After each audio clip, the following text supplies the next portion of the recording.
যুগে যুগে কালে কালে বাংলার জমিনে আগমন ঘটেছিল অসংখ্য অলিয়া উলিয়ার। তেমনি ভাবে আমাদের সিরাজগঞ্জের শাহজাদপুরের মাটিতে ঘুমিয়ে রয়েছেন শাহ মখদুম ইয়ামিনী রহমতুল্লাহি আলাই, যিনি সুদূর ইয়ামিন থেকে এই বাংলায় ইসলাম প্রচারের জন্য এসেছিলেন। আমি এখন যে স্থানটিতে দাঁড়িয়ে রয়েছি আপনারা দেখতে পাচ্ছেন হযরত শাহ মখদুম ইয়ামিনী রহমতুল্লাহি আলাইহির মাদার শরীফ। আমি সংক্ষেপে আপনাদেরকে সেই ইতিহাস কিছুটুকু ধারণা দেওয়ার চেষ্টা করব। তো আসুন যাওয়া যাক।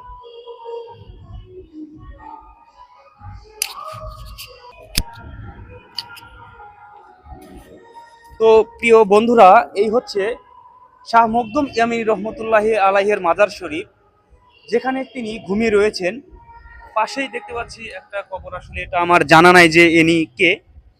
তো এখানে কোনো লোক দেখতে পাচ্ছি না, আসুন একটু ভিতরের দিকে যাওয়া যাক। আসসালামু আলাইকুম। ওয়ালাইকুম আসসালাম ওয়া রাহমাতুল্লাহি ওয়া বারাকাতুহু। তো এটার ইতিহাস আমি জানি না, একটু সংক্ষেপে আপনি একটু ইতিহাস বলবেন।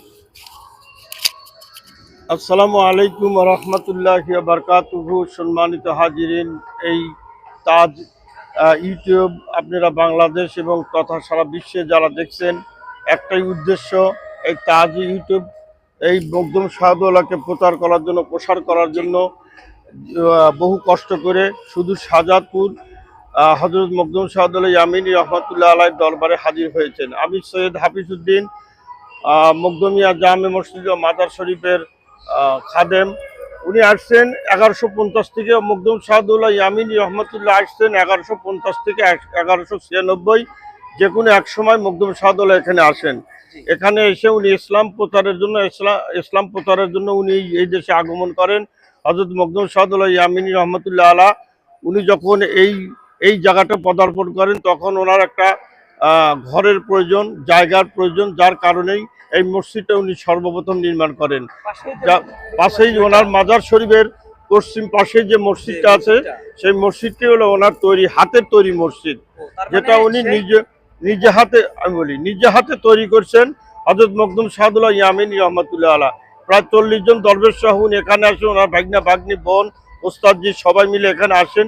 উনি এসে এই মসজিদের যত সরঞ্জাম আছে সব কিছু উনি সঙ্গে করে নিয়ে আসেন এবং নিয়ে এসে মসজিদটা নির্মাণ করেন। এই মসজিদের মধ্যেই উনি ইসলামের অনুগামীদেরকে অনুসরণে নিয়ে আসেন। ইসলামের পথে যখন ধাবিত হয়, তখন রাজা পেরেশান হয়ে যায়, রাজাও অস্থির হয়ে যায়। এমন কোন একটা ব্যক্তি আসছে যে আমার এই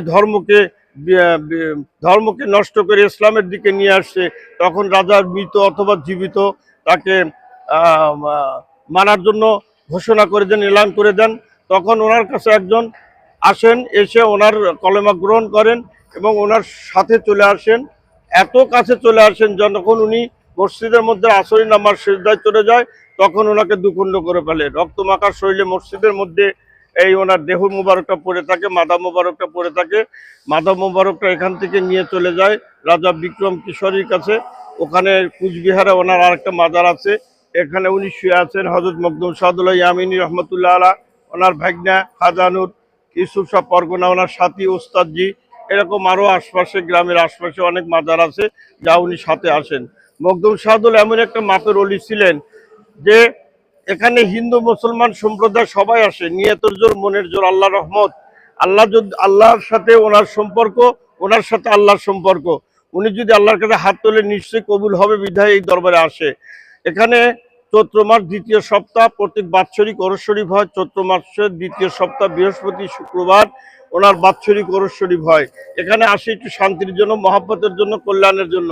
আমি যারা এই ভিডিওটা দেখবেন, তাদেরকে একটাই অনুরোধ, এই তাজউদ্দিন ইউটিউবটা প্রচার করার জন্য, প্রসার করার জন্য একটাই কারণ, সেটা মখদুম শাহদৌলাকে প্রচার করা, ইউটিউবকে প্রচার করা না। এই ইউটিউবের উদ্দেশ্য হলো মখদুম শাহদৌলাকে প্রচার করার জন্য, প্রসার করার জন্য এই আজকের এই আয়োজন। আমার সম্মানিত ভাই সে আসছে এবং এসে অলি আল্লাহর দরবার থেকে ওনার মাধ্যম দিয়ে, ওনার ওসিলা করে আল্লাহর কাছে চাইলে আল্লাহ কখনো ফিরে দেয় না। এই উদ্দেশ্যে মানুষ হাজির হয়ে যায়। ঠিক আছে, আপনাকে অসংখ্য ধন্যবাদ এত সুন্দর একটা ইতিহাস বলার জন্য। তো প্রিয় বন্ধুরা, খুবই স্বল্প সময়ের ভিতরে, খুবই সংক্ষেপে কিন্তু শ্রদ্ধেয় আমার এই ভাই কিন্তু ইতিহাসটা বলে দিল যে ইনি কিভাবে এসেছিলেন পাশে কিন্তু তার ভাগিনা এবং অনেক সহযোগী কিন্তু এখানে শুয়ে রয়েছেন। এটি আমাদের সিরাজগঞ্জের গর্ব এবং এটি আমাদের সিরাজগঞ্জেই অবস্থিত। বরং তো আরেকটা কারণ হচ্ছে এনার নাম অনুসারে কিন্তু এই শাহজাদপুরের নামকরণ করা হয়েছিল। তো সবাইকে অসংখ্য ধন্যবাদ ভিডিওটি দেখার জন্য। এতক্ষণ ভালো থাকবেন, সুস্থ থাকবেন।